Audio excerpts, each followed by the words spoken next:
Fox 46's Elisa Raffa live in the Weather Center this afternoon to explain to us, really, Elisa, kind of how tsunamis are related to earthquakes. They are, one will cause the other, and that's why after these massive earthquakes that you had yesterday, the first thing that happened was they issued all of those tsunami warnings.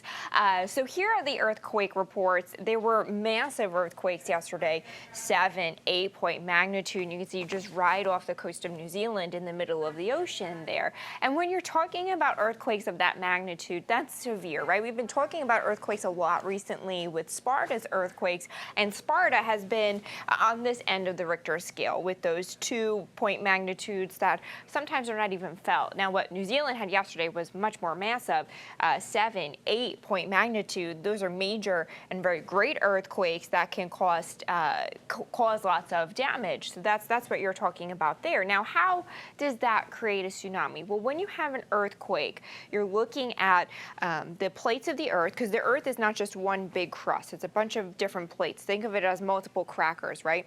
And they're all kind of sitting up next to each other, right? And when you get an earthquake, they're either sliding up against each other or banging into each other. When that happens in the ocean, that's going to move the ocean water. Thinking about when your child is in the bathtub playing with the water, right? And you clap your hands together underwater, what happens? That water is going to splash you in the face. So that water rises from the earthquake and then gets pushed on shore, and that's what a tsunami is. So especially when you get these earthquakes either near the shore or under the ocean, you know, because there is a seafloor there that can still move, that's when they issue those tsunami warnings, because now you're shaking that land underneath the water, so the water on top is going to shake and it could move inland. Paige. Okay, so when the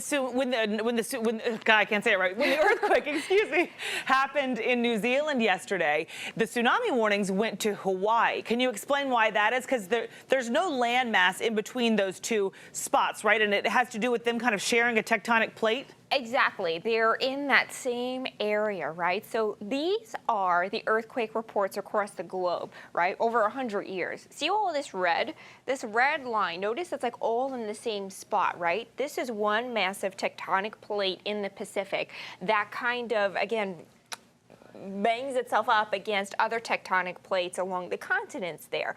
Now, we call that the Ring of Fire because, again, this is where we have all of these tectonic plates that kind of match up against each other, and this is where most of the earthquakes are. Now, you probably can't see it at home, but there's a very tiny dot north of where it says equator.